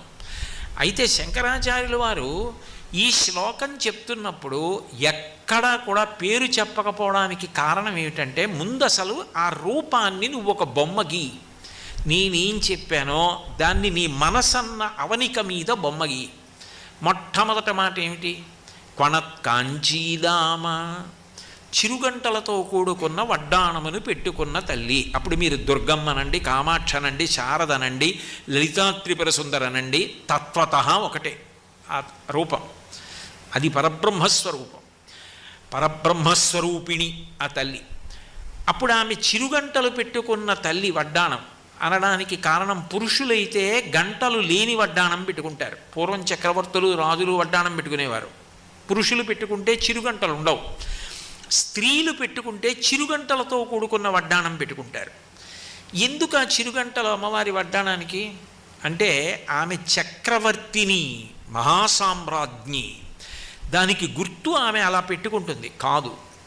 అంతకన్నా గొప్ప కారణం ఏమిటంటే, మహాయోగులైన వారు ఉంటారు, వాళ్ళు అమ్మవారిని ఉపాసన చేస్తున్నప్పుడు మరాళి మందగమన, వారి ఊపిరిలోనే సోహం సోహం అని వారి ఊపిరి తీసి విడిచిపెడుతూ మెల్లగా అమ్మవారిని ఉపాసన చేస్తుంటే ఆ దుర్గమ్మ యొక్క పాద మంజీరముల శబ్దములు ఇక్కడ వింటారు. ఆమె పెట్టుకున్న వడ్డాణము యొక్క చిరుగంటల చప్పుళ్ళు వాళ్ళు ఇక్కడ వింటూ ఉంటారు. వాళ్ళది లోపలి పూజ. అంతర్ముఖ సమారాధ్య బహిర్ముఖ సుతుర్లభ, లోపల పట్టుకుని పూజ చేస్తుంటాడే అక్కడ దొరుకుతుంది ఆవిడ. యోగి అక్కడ ఆరాధన చేస్తుంటాడు, ఆయనకి వినపడతాయి ఆ చిరుగంటల సవ్వళ్ళు. కాబట్టి క్వణత్కాంచీదామ కరికలభ కుంభస్తననత, ఏనుగు యొక్క కుంభస్థలం ఎలా ఉంటుందో అటువంటి స్తనమండలము కలిగినటువంటి తల్లి. ఆమె 84 లక్షల జీవరాశుల్ని పోషించాలి. ఆమె అందరికీ తల్లి, ఒక్క మనుష్యులుగా సమస్త ప్రాణులను పోషించాలి. పేరాల భరతశర్మ గారని ఆయన శారదానంద లహరి అని ఒక పుస్తకం చేశారు. ఆ గ్రంథంలో ఆయన ఓ మాట అంటారు, అమ్మా ఒక్కడు ఎనుగుముకొంబునను వీరొక్కడు ఆరుముగాలతోడ నీ యక్కున పాలు త్రావ జగమంతయు బిడ్డలు కన్న తల్లి నీడెక్కడ నుండి చేపెదకో ఇనబింబము చంద్రబింబమున్ తక్కక నీ ఉరంబునను దాల్పకయున్న అహర్నిశల్సతి అంటారు. ఆవిడ కొడుకులు అని చెప్పవలసి వస్తే ఒక ఆయన వినాయకుడు, ఒక ఆయన సుబ్రహ్మణ్యుడు. వాళ్ళిద్దరినీ తొడల మీద కూర్చోబెట్టుకుంది అనుకోండి. ఒక ఆయన ఏనుగు ముఖంతో పాలు తాగుతూ ఉంటాడు, ఒక ఆయన 6 ముఖాలతో తాగుతూ ఉంటాడు. అమ్మ మేము నీ బిడ్డలంగాం, మరి మమ్మల్ని ఎప్పుడు పోషిస్తావు అని అడుగుతామేమోనని సూర్యచంద్రులిద్దరినీ ఆమె స్తనములుగా చేసుకుంది. ఇప్పుడు ఆ సూర్యచంద్రుల వలన పంటంతా పండుతుంది. మహాభారతం ఆరణ్య పర్వంలో ధౌమ్యుడు ధర్మరాజు గారితో చెప్తాడు, ఆదిత్యుడు అన్నప్రదాత, ఆయన మొట్టమొదట శాకాహారాన్ని సృష్టించాడు. ఆ శాకాహారం తిన్న ప్రాణులు బలిసి పెద్దవైన తర్వాత మాంసాహారం తినే ప్రాణులు వీటిని చంపి తిని అవి బతికి, అందరికీ అన్నం ఆదిత్యుడు అలా పెట్టాడు అన్నాడు ధర్మరాజు గారితోటి ధౌమ్యుడు. అప్పుడు ఆయన సూర్యస్తుతి చేశాడు, చేస్తే అక్షయ పాత్రలు ఇచ్చాడు సూర్యభగవానుడు ప్రత్యక్షమై. అటువంటి సూర్యచంద్రులిద్దరినీ ఆమె స్తనమండలంగా పొందింది. చంద్రుడు ఓషధీతత్వాన్ని ఇస్తాడు. వడ్ల గింజలు కొన్నాళ్ళు నిల్వ ఉంచినా మళ్ళీ మట్టిలో వేస్తే మళ్ళీ మొక్కలు రావాలి, కంకులు రావాలి, చారడేసి ధాన్యం రావాలి. అది ఇవ్వగలిగిన తల్లి. అందుకని సూర్యచంద్రులిద్దరినీ స్తనములుగా ఉంచుకుంది. అటువంటి జగన్మాత. అప్పుడు మీరు ఒకటి చెప్పండి, ఆవిడ లలితా త్రిపుర సుందరి అని మీరన్నా, శారద అన్నా, దుర్గమ్మ అన్నా తత్వతః ఒక్కటే అవుతుంది.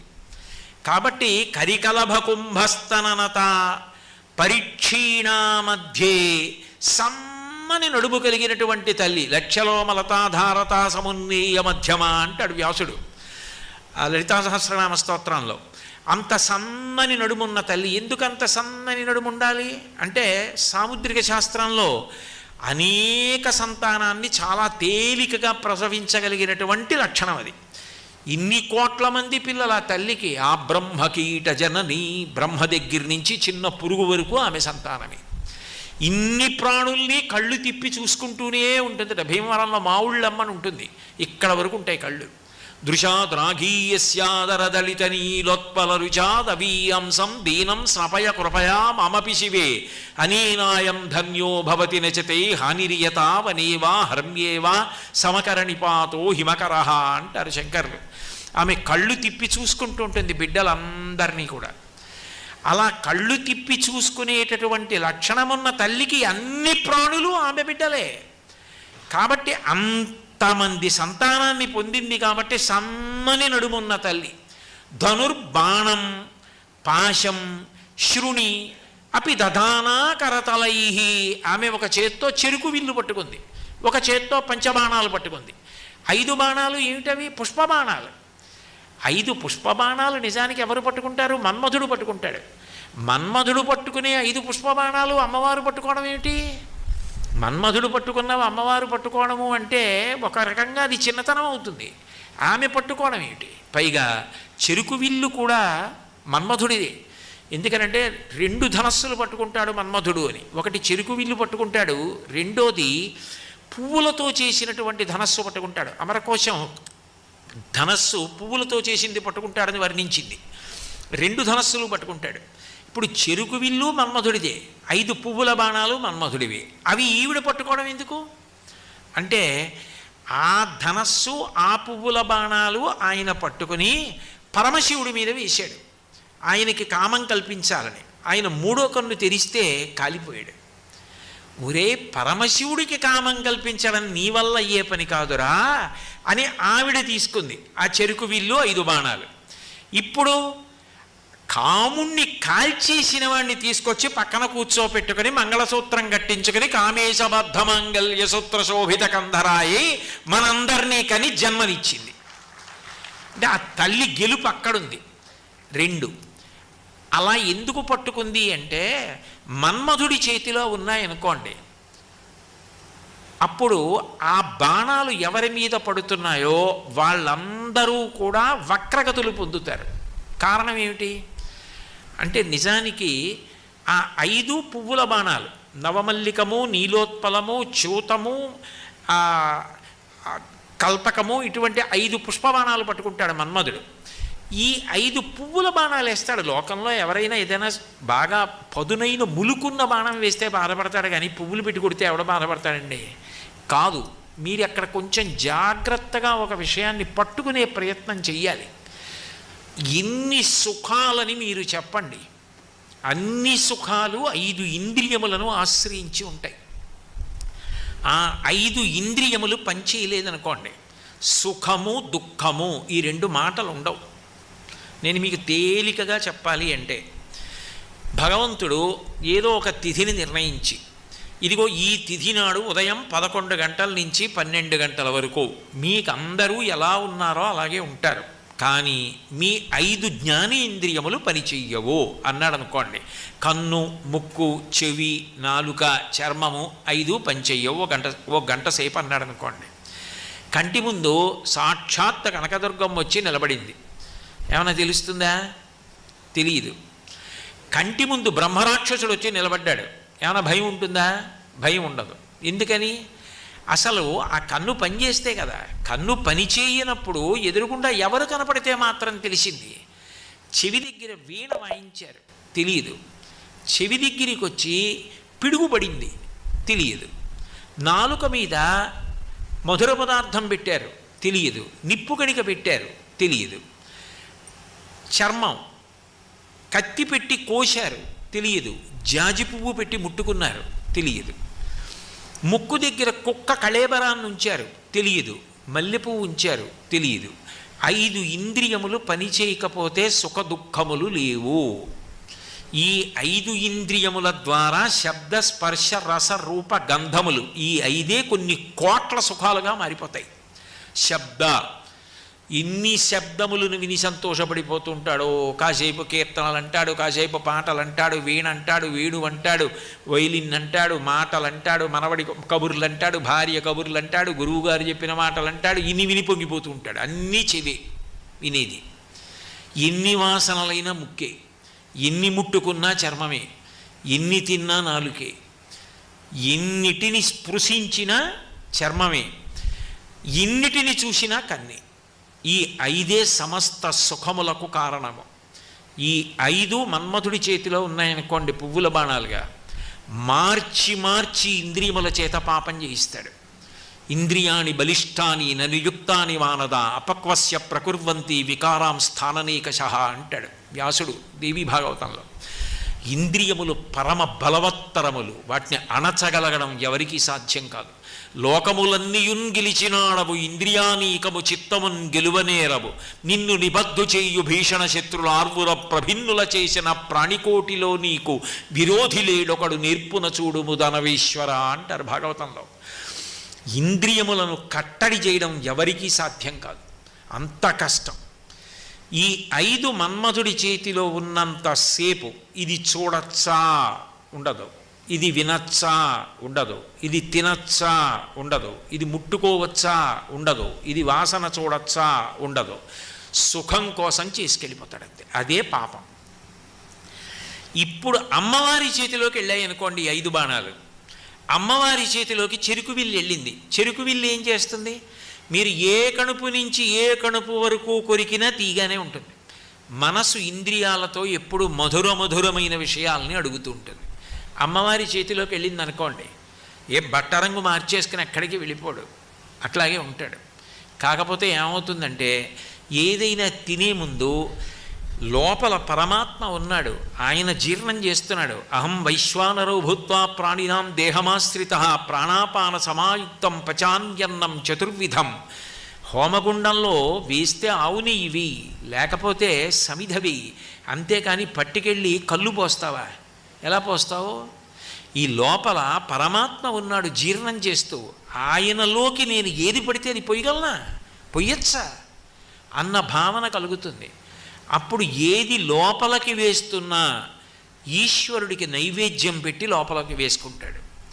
ఏది ముట్టుకుంటున్నా ఇది నేను ముట్టుకుంటే ఈశ్వరుడు అంగీకరిస్తాడా?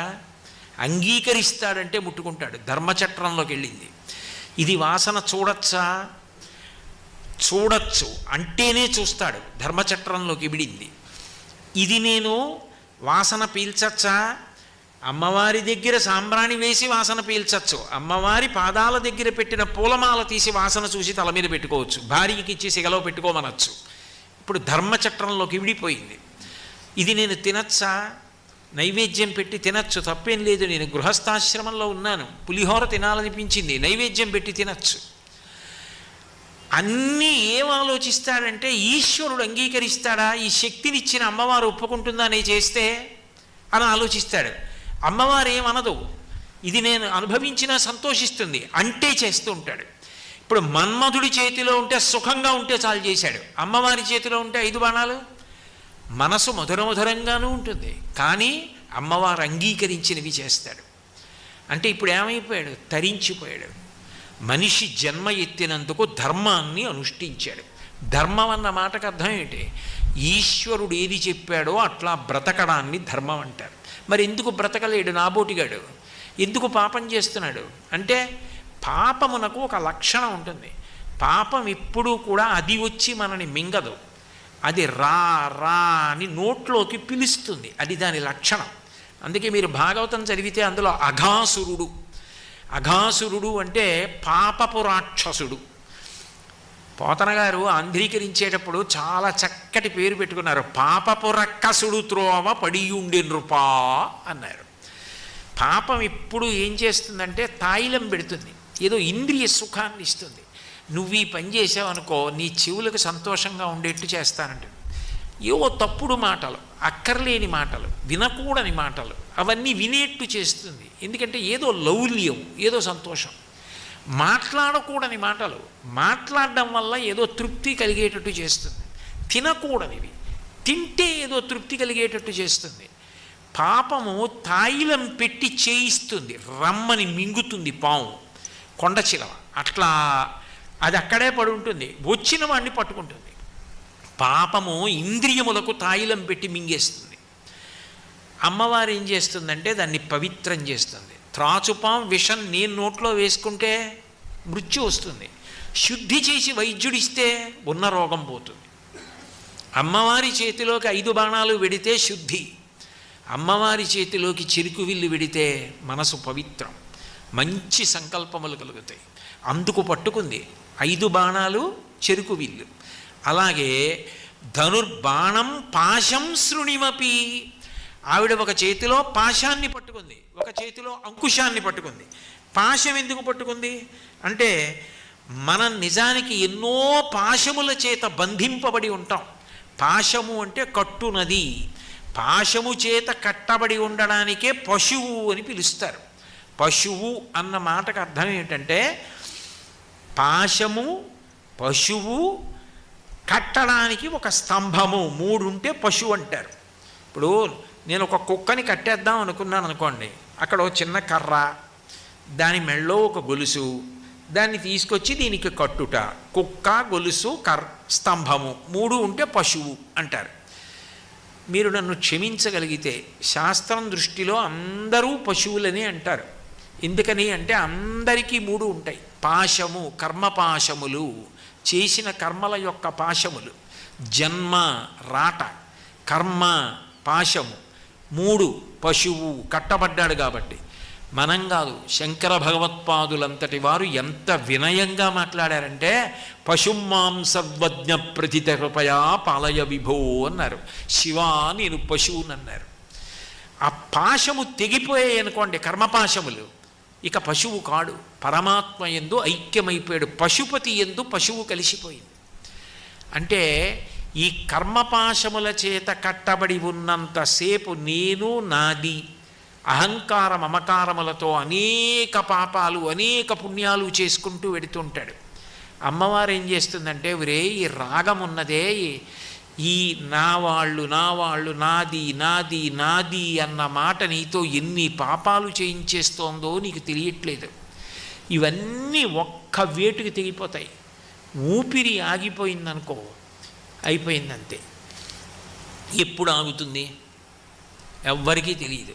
నిత్యమా జీవితము నీటిపై బుగ్గ, నీటి మీద బుడగ ఎప్పుడు పేలిపోతుందంటే ఎవరికీ తెలియదు. నళినీదళగత జలమతి తరళం తత్వజీవితమతి జయ జపలం విద్ధిర్వ్యాధ్యభిమానగ్రస్తం లోకం శోకచ హంత సమస్తం అంటారు. తామరాకు మీద నీటి బొట్టు ఎంత చించలమో జీవితమో అంత బుద్బుదప్రాయం, పుటుక్కున ఆగిపోతుంది. నేను చూశా, నా కళ్ళతో స్వయంగా చూశా. ఒక తల్లి మృత్యుశయ్య మీద ఉండి కూతురు కోసం కొట్టుకుపోయింది. ఎంతమంది ఫోన్ చేశారో ఆ కూతురికి, అమ్మ రావమ్మా, మీ అమ్మగారు కొట్టుకుపోతోందమ్మా నీకోసమని. ఏం పర్వాలేదు, మా అమ్మగారికి ఏం అవ్వదు, నా కూతురికి జ్వరంగా ఉంది, నేను ఇప్పుడు రాను, రోజు పోయాకో 2 రోజులు పోయాకో వస్తానంది. ఆ తల్లి చచ్చిపోయింది. ఆమె జ్వరంగా ఉన్న కూతుర్ని తీసుకుని హైదరాబాద్ నుంచి కారులో వచ్చింది. ఈ చనిపోయిన తల్లి చచ్చిపోయే వరకు కొట్టుకుపోయింది కూతురు కోసం. ఆమె వచ్చి అమ్మాని మీదపడి ఏడిచింది. ఆమె ఏమీ ప్రతిస్పందించలేదు.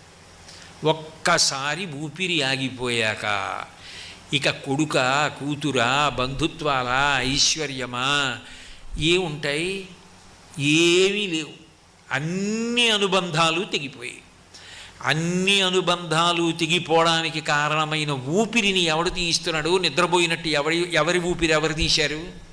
నిద్రపోయినప్పుడు కూడా ఊపిరి తీయించిన వాడెవరో వాడు పరమాత్మ, వాడు ఆయుర్దాయ కారకుడు. అటువంటి తల్లి అనుగ్రహం ఉండగా ఈ శరీరాన్ని పుణ్యకార్యమునకు ఉపయోగించాలి. కురు పుణ్య మహోరాత్రం, రేపు ఎల్లుండి అనకు, రాత్రనకు పగలనకు, తొందరగా పుణ్యం చెయ్యి. ఎందుకనంటే మళ్ళీ మనుష్య శరీరం వస్తుందని ఏమిటి నమ్మకం?